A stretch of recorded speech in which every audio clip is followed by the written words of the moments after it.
For the last 11 years, I've been chasing one fish, the coveted 10-pound bass. I've spent countless hours watching fishing videos, learning new techniques, and spending every chance I could on the water trying to make it happen.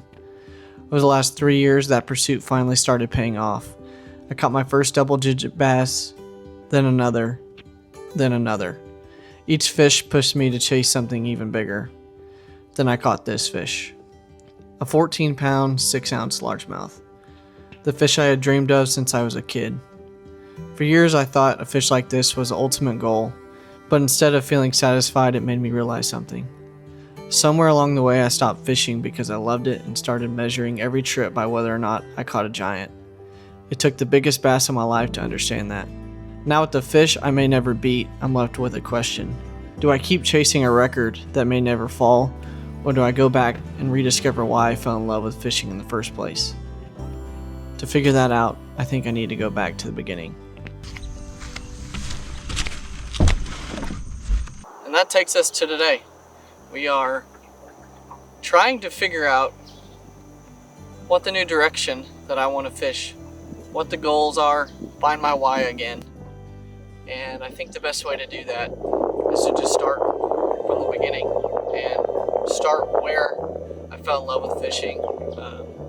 It's just the simple things. That's throwing top water. It's early summertime. We have a bunch of grass grown up. We're on a shallow lake, and I'm gonna rig up a couple frogs and maybe experiment with some giant glide baits today and just throw the baits I want to fish. Don't care about finding a pattern. Don't care about figuring the fish out. I just want to catch a couple fish the way I want to catch them, and just get back to the whole reason I fish. Find that why. Alright, so the plan for today is pretty simple. We're going to start out with a 2-frog approach. We're going to have a tackle frog just to cover some water, swimming around some of this isolated grass. And then we're going to throw a black gamut walking frog, cover some ground, and see how that goes. Well, if you need any proof that I need to slow down and get back to my roots, this is my old Shimano Sitka. It's been sitting in the barn for the last few years, caked up in dirt. We're gonna break it out. It's got some old braid on it. Who knows how good this is? Throw it on a 7'3" heavy Kistler rod.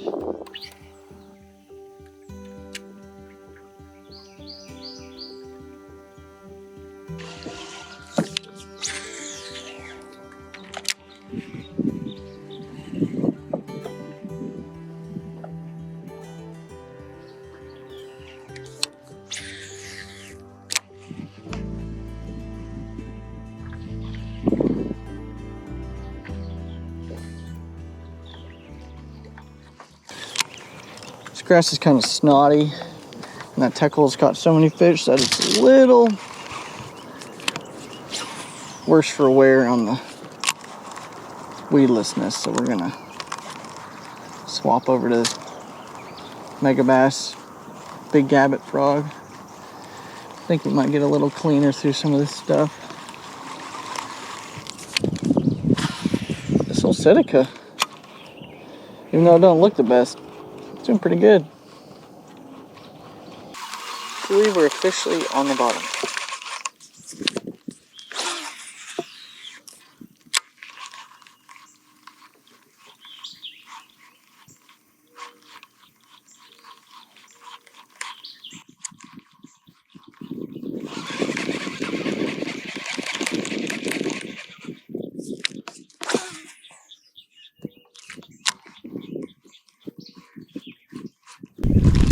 Got him!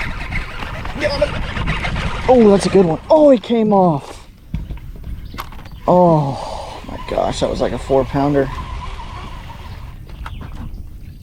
He just got like bogged down or something. Dang it. Dang it, dang it, dang it. It's alright, they're biting. We'll get one. After missing the first bite and covering the area thoroughly, it became pretty clear there just weren't many fish around. With only one bite in the entire cove, it felt like it was time to move on. But there was one last bridge at the end of the cove that looked too good to leave behind, so I slowed down and spent a little extra time around it.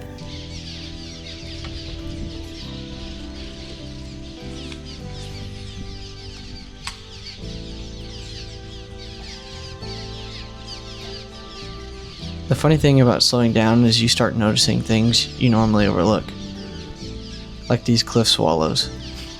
Normally I would have gone right past them, but something about stopping to watch them for a few minutes just felt right.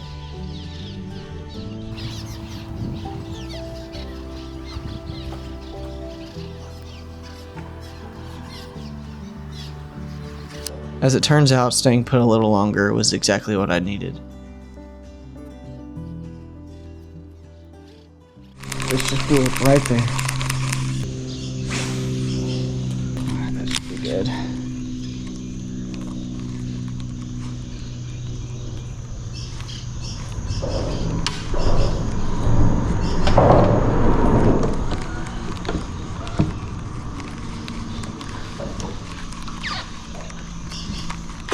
Oh my god!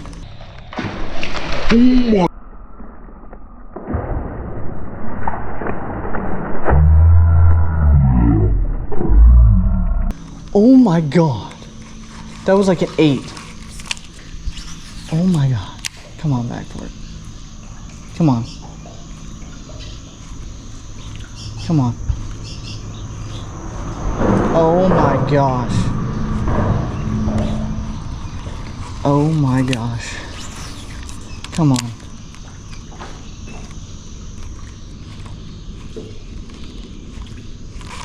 It was a giant. That fish cleared the water. Like 5 foot. Maybe not 5 foot, but like 3 foot.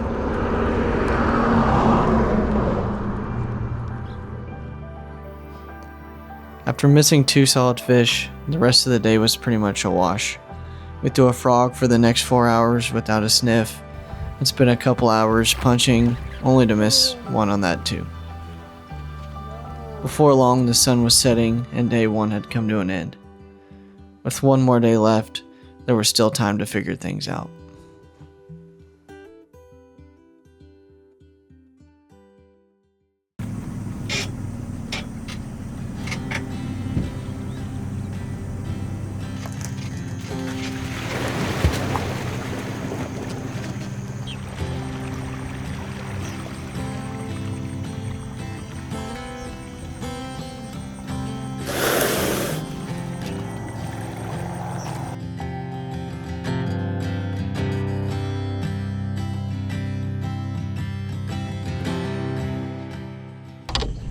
Good morning, it's day 2.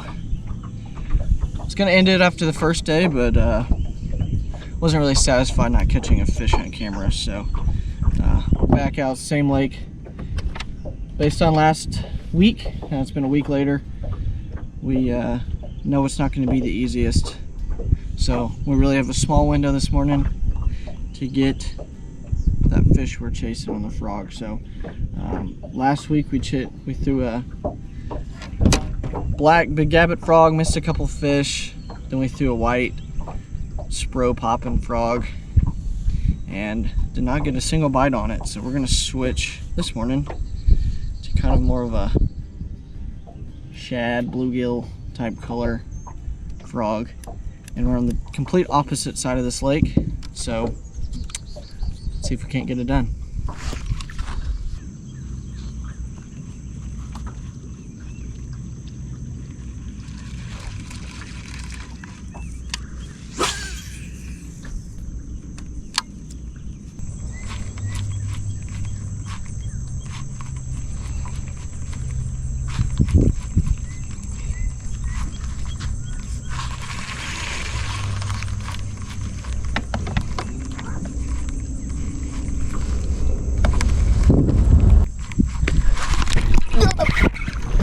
There he is. That's the fish. Come on, get out of there. No, he's stuck. Come on. Come on. Come on. That's the fish we're after. That's a big one. Come on. Man, he is bogged down in there. Come on. Oh, there he is. Come on.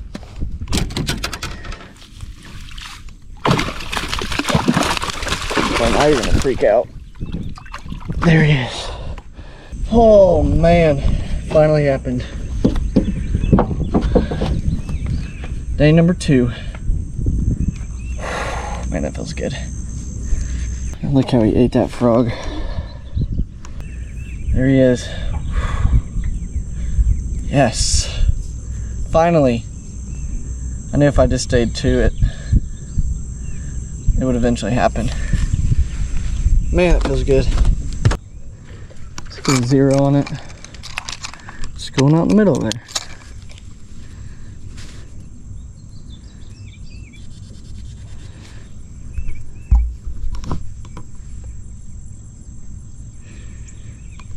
Three and a quarter.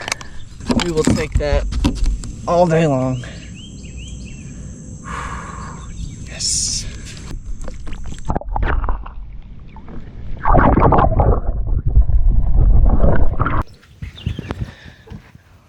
Oh, we finally did it. We have finally done it. I knew if we just stayed true, I almost didn't come back here, but I just knew we were real unlucky last time, so let's put our head down, keep fishing, and it paid off. 3-pounder, and there's a lot bigger fish out here, so we got a good chance to catch some good fish today.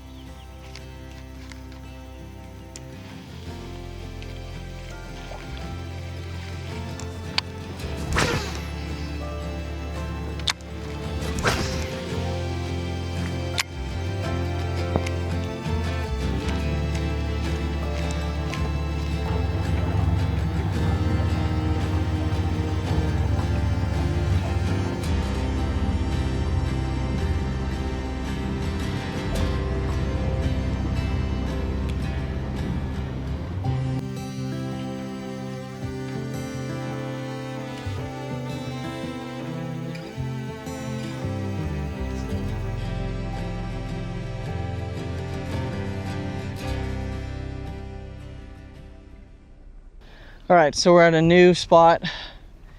We caught our 1 frogfish. That's really all I wanted to do was catch 1 frogfish. The sun's up, and you know, the more that I think about this, you know, just getting back to my roots, getting back to the reason that I started fishing in the first place, getting away from live scope and just looking at a screen all day.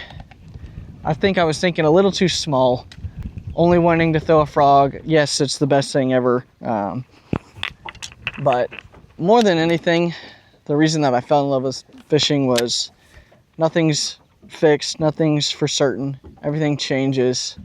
Finding little baits, finding different techniques that work, figuring the fish out, that's what really gets me excited. That's what makes me love fishing. So we've really put ourselves on a lake that we're not going to go out and catch 100 fish on.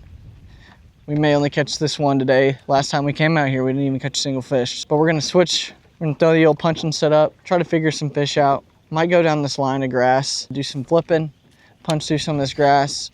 I may poke around with live scope a little bit on some of these grass edges. This morning while throwing a frog, the few times I did pan outward and look, I did see some fish sitting off the edge of the grass. I might drop on some, see if I can't catch some, but this is what it's all about. It's not just throwing one bait. Fish change every single day. So you got to change with them, and that's what we're going to do.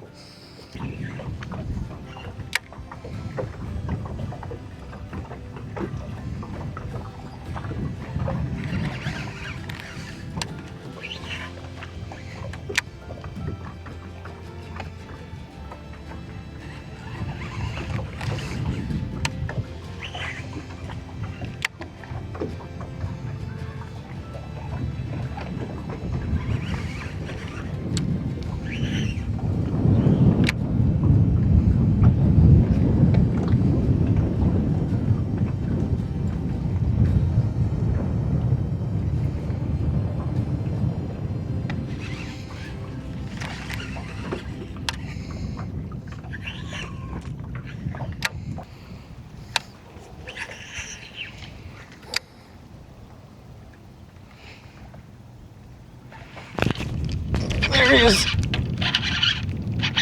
Big one. Stay down. Stay down.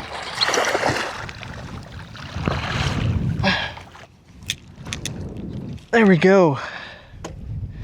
Heck yeah. Pull that D-bomb out of his mouth. First flipping fish of the day. It's skinny. It's a good one.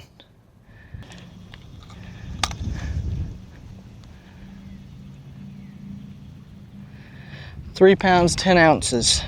So we got 3.4 and a 3.10. Nice fish. The fishing of the last 2 days wasn't ideal, but honestly I think that's okay. This trip was never really about catching fish. It was about slowing down, enjoying where I was, and remembering why I fell in love with fishing in the first place. Thanks for watching. More to come soon, and we'll see you on the next one. Peace.